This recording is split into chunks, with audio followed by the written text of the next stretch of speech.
Audio Jungle.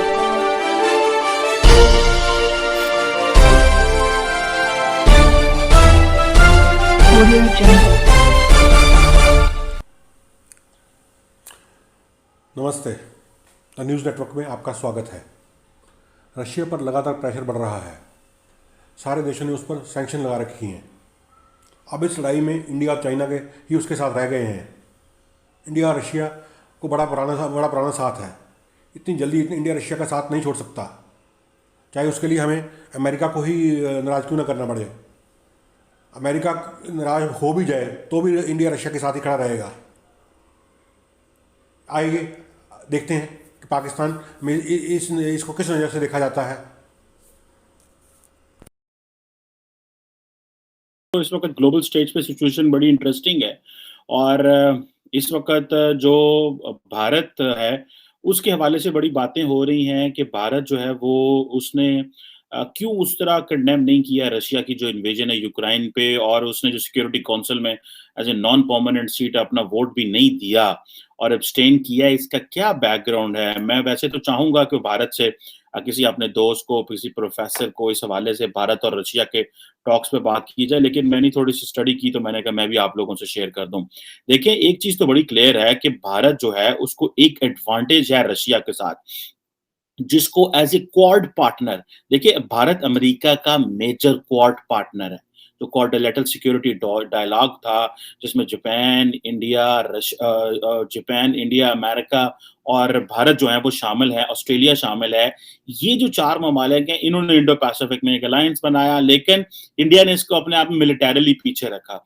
अब India के जो ताल्लुकात हैं रशिया के साथ वो तो 1950s में, और आपको पता है इंडिया ने as a non alignment position अख्तियार की कोल्ड वॉर में, और भारत जो है वो मॉस्को पे, रशिया पे अपने वेपन्स और इकोनॉमिक सपोर्ट पे बड़ा डिपेंडेंट रहा। पाकिस्तान जो था उसने पहले से ही अमेरिका तौर पे, हमने तो रशिया से इन्विटेशन मंगवाया और चले हम अमेरिका गए। इंडियंस पहले ही अमेरिका गए थे, बाद में उन्होंने रशिया के साथ भी ताल्लुकात अपने ठीक कर लिए और चीजें उन्होंने बेहतर कर ली। हमारी तरह नहीं थे कि हम लोग इन्विटेशन रशिया से मंगवाएं और अमेरिका को लहरा के हम जो है वो वॉशिंगटन पहुंच गए, और वो एक बड़ी अनफॉर्चुनेट सिचुएशन है।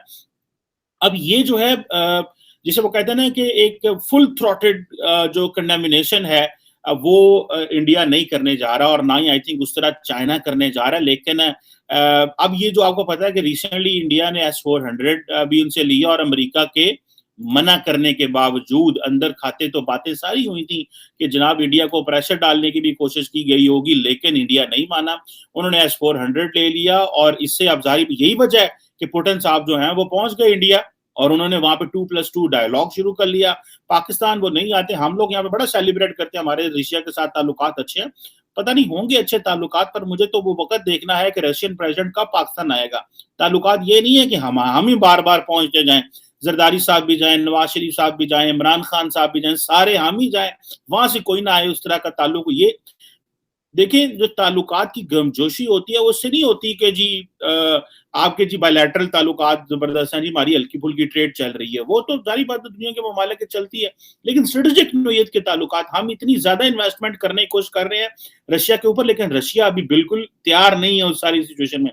ऑन दी अदर हैंड वो हम पे स्टिल, क्योंकि केजीबी, वो पुतिन साहब केजीबी को देखते रहे हैं, वो सारी हमने मगरब अमेरिका के साथ मिलकर रशिया को क्या जख्म नहीं लगाया अफगानिस्तान में, तो वो उनके दिमाग से चीजें नहीं निकल रही। और आज भी उनको पता है कि पाकिस्तान जो रशिया के करीब हो रहा है ये बेसिकली हमारे लिए नहीं आ रहे, ये अमेरिका को दिखाने के लिए आ रहे होंगे ताकि अमेरिका हमारे साथ सीधा हो जाए। खैर नहीं हो, ये जो इंडिया की कुर्बत है और इंडिया का जो है वो अपनी ये पोजीशन इंडिया ने मेंटेन किया है कि इंडिया रशिया के साथ खड़ा है या इंडिया किसके साथ, इंडिया ने अपनी एक न्यूट्रल पोजीशन ली हुई है। अब यहाँ पे देखें कि तकरीबन S-400 जो मैंने पहले बताया surface to air missile system जो इंडिया को मिला, उन्होंने अच्छे भले $5.34 बिलियन की इन्वेस्टमेंट की। फिर इंडिया जो है उसने कुछ 6 lakh Russian design AK-203 assault rifle जो है, जो कि इंडिया की इनास मॉडल की जो राइफल है उसको रिप्लेस करेगी, जो इंडिया 3 डेकेड से इस्तेमाल कर रहा है।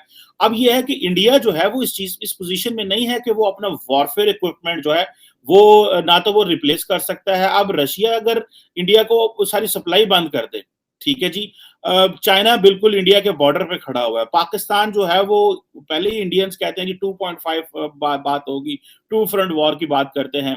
सो इंडिया जो है उसके पास कोई चॉइस नहीं है, वो रशिया के साथ वो जो डिपेंडेंट है।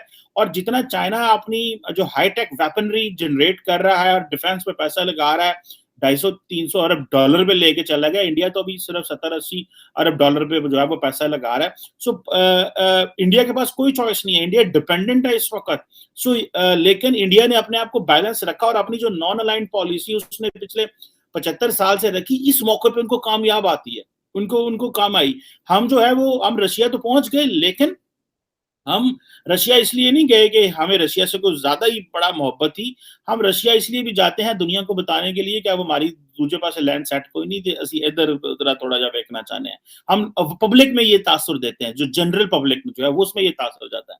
अब इंडिया जो है उसने कोई रशिया को उस तरह वो क्रिटिसाइज भी नहीं किया, और जिसे कहते हैं वो अपने ताल्लुकात भी रख रहा है। जिस तरह आपको मैंने पहले बताया, जो 50% जो दिल्ली की या इंडिया की जो आर्म्स इंपोर्ट है वो वहां से आती हैं, और इंडिया अब इसके ऊपर काम तो कर रहा है और ज्यादातर वो डोमेस्टिकली मैन्युफैक्चर करने की कोशिश कर रहे हैं, और वो करने की कोशिश कर रहे हैं। लेकिन इंडिया की जो जिसे कहते हैं ना कि जो साइलेंस है, जिसे वो कहते हैं कि वो वेट एंड वॉच मोड में है कि किस तरह चीजें आइंदा आने वाले दिनों में वो डेवलप हो सकती हैं। सो यहाँ पे आके हमें मिसाल के तौर पे मैं देख रहा था कि जो इंडिया है वो ऑन दी एक तरफ तो इंडिया जो है वो रशिया के साथ अपने पुराने ताल्लुकात उसको रखे मेंटेन है। दूसरा आपको पता है रशिया से वो मेरे ख्याल फर्टिलाइजर इंपोर्ट करते हैं, और ये उसके ऊपर चैलेंज बन सकता है। और बल्कि आपको पता है कि इंडिया जो है वो काम कर रहा है कि हमें नए ट्रेड अकाउंट्स खोलने पड़ेंगे, क्योंकि सैंक्शंस जो हैं वो तो चल पड़ी हैं इंडिया रशिया के ऊपर, और पुतिन के ऊपर भी सैंक्शंस लग गई हैं। अब ये रुपी पेमेंट मैकेनिज्म किस तरह का इंडिया रशिया डेवलप होगा। अब जो मगरबी सैंक्शंस हैं वो तो बड़ी सीरियस सैंक्शंस हैं, क्योंकि ट्रम्प साहब पुतिन के ऊपर भी सैंक्शन है, लेवरॉव के ऊपर भी लगा दी है। तो इंडिया को जो उनकी जो फर्टिलाइजर्स की सप्लाईज आती है वो बड़ी इंपॉर्टेंट है, और ये पहले किसान बड़े परेशान हैं, और परेशान भी हैं। और मोदी जी जो है वो आपको पता है जो 3 फॉर्म जो फार्मर्स लॉ से रिपील करने पड़े। एक तो चलो इलेक्शंस आ रहे थे पंजाब में, और सारा उनको पता था कि ना कीते थे दुनिया मेरे और खिलाफ हो जाएगी, पंजाबी किसान मेरे खिलाफ हो जाएंगे।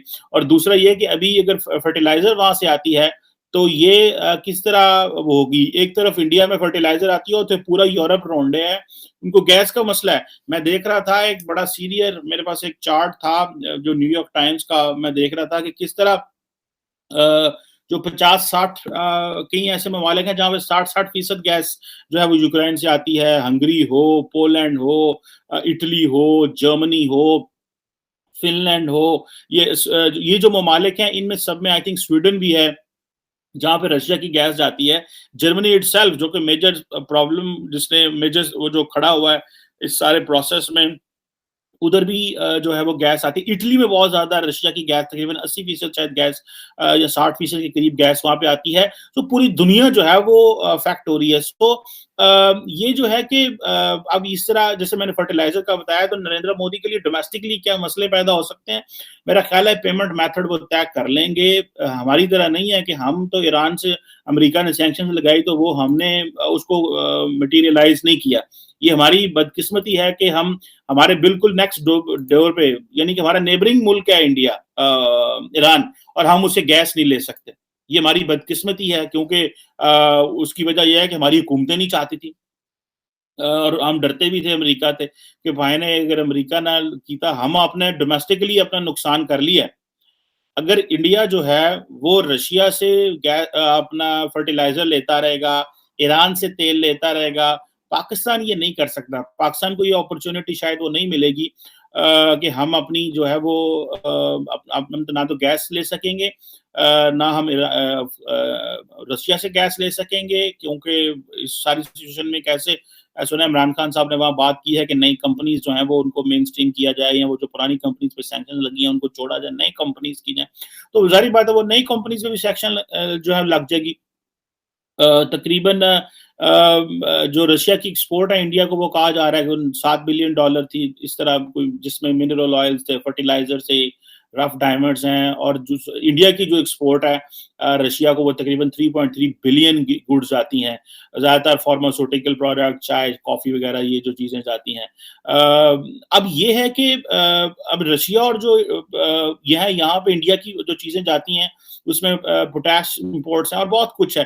खैर एनी हो, इसमें बहुत सारी चीज़ें हैं जो निटी-ग्रिटीज़ है, लेकिन मैं एक बड़े ज़रा लेवल की बात कर रहा हूँ, जिसमें एक स्ट्रेटेजिक लैंडस्केप की बात कर रहा हूँ कि इंडिया जो है उसने अपनी पोजीशन मेंटेन की हुई है, और इस तरह मेंटेन की हुई है कि वो एक तरफ अमेरिका के साथ भी खड़े हुए हैं, यूएन सिक्योरिटी काउंसिल में आई थिंक नॉन परमानेंट भी हैं, मेंबर भी हैं और खामोश भी हैं, और रशिया के बारे में भी कुछ नहीं कह रहे, और अवॉइड करना चाहते हैं कि किसी किस्म की वो चीज में ना आए, क्योंकि उनको पता है कि उनके जो मेजर आर्म्स सप्लाईज है वो तो रशिया से है, और वो सारी की सारी अभी तो रशिया इंडिया अपने आप को डेवलप कर रहा है, तो उधर एक तरफ चाइना खड़ा है, एक तरफ पाकिस्तान खड़ा हुआ है, तो उनके लिए तो एक चैलेंज है।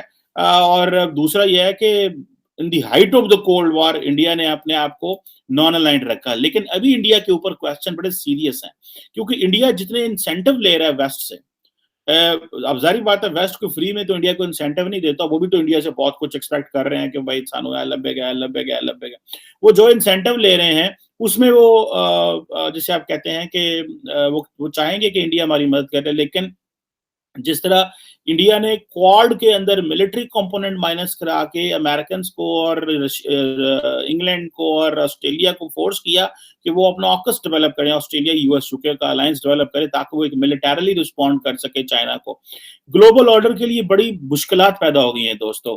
वो ममालिक जो कभी मगरब की तरफ देखा करते थे कि हमारी सिक्योरिटी हमें यहाँ पे जो है वो बहुत कुछ मिलेगा, उनको एक चीज की समझ लग गई है कि ना तो उनको कोई बचा सकता है, आपका अपना डिफेंस जो है वो आपके लिए मजबूत है। अगर आपके पास डिफेंस एश्योरेंसेज हैं, आज अगर इंडिया के पास न्यूक्लियर वेपन नहीं है तो चाइना से उसको जारी बात थ्रेट है, आज अगर पाकिस्तान के पास न्यूक्लियर वेपन्स नहीं है तो हमें इंडिया से जारी बात थ्रेट है। सो ये चीजें दे मैटर अ लॉट। अगर आपका डिफेंस मजबूत नहीं है, आपकी फौज तगड़ी नहीं है, आपका जो सोसाइटियल कंस्ट्रक्ट मजबूत नहीं है, तो आपके लिए फिर चैलेंजेस हैं, और आप जो है वो इस तरह की सिचुएशन में कॉन्टिन्यूसली रहेंगे। इसमें रशिया जो है उसकी देखते हैं कि वो क्या किस हद तक, क्योंकि अभी तो सैंक्शंस लगी हैं इनके ऊपर, अभी देखते हैं कि किस हद तक रशिया बैकफायर कर सकता है कि या नहीं कर सकता, या कौन कौन सा मुल्क कहाँ कहाँ पे खड़ा होता है इस सैंक्शंस में। सुना जनरल असेंबली में भी एक वोट होने वाला है, तो let's see how it goes. But ये जो एक है जो सिचुएशन डेवलप हुई है, इसमें जारी बात है इंडिया अमेरिका का साथ उस तरह नहीं देगा जिस तरह शायद मगरब एक्सपेक्ट कर रहा है। मैं नेट प्राइस वगैरह को यहाँ पे देख रहा था, जो यूएस स्टेट डिपार्टमेंट के स्पोक्स पर्सन है या डिफेंस डिपार्टमेंट, वो समझना कि इंडिया हमारी मदद करेगा। इंडिया जो नरेंद्र मोदी ने आई थिंक फोन कॉल की थी पुतिन को, उसमें यही कहा गया जी कि वायलेंस को बंद करें और ये ना करें वो ना करें, और इस सारी चीज को खत्म किया जाए और डिप्लोमेटिक डायलॉग पे वापस आए। ये मोदी जी ने पुतिन जी से बात की है, और जो इंडियन फॉरेन सेक्रेटरी हैं श्रृंगला साहब, उन्होंने भी जो है यही कहा है कि हम जो है वो यूक्रेन की टेरिटोरियल इंटेग्रिटी के ऊपर जो है वो इम्पोर्टेंस तो देते हैं, लेकिन उस तरह उन्होंने खुल के भी बात नहीं की, और रशिया पे भी। तो हमने पाकिस्तान की नज़र से इंडिया और रशिया के रिलेशंस को देखा, और ये सच भी है कि इंडिया रशिया का साथ नहीं छोड़ सकता। इसके लिए अमेरिका चाहे तो नाराज़ हो जाए। इंडिया एक नॉन लाइन कंट्री है, वो चाहे जो कोई भी क्यों ना हो, इंडिया अपने स्टैंड पे क्लियर है। इंडिया किसी कैंप का हिस्सा नहीं है, और कभी ना कभी था और ना ही कभी बनेगा।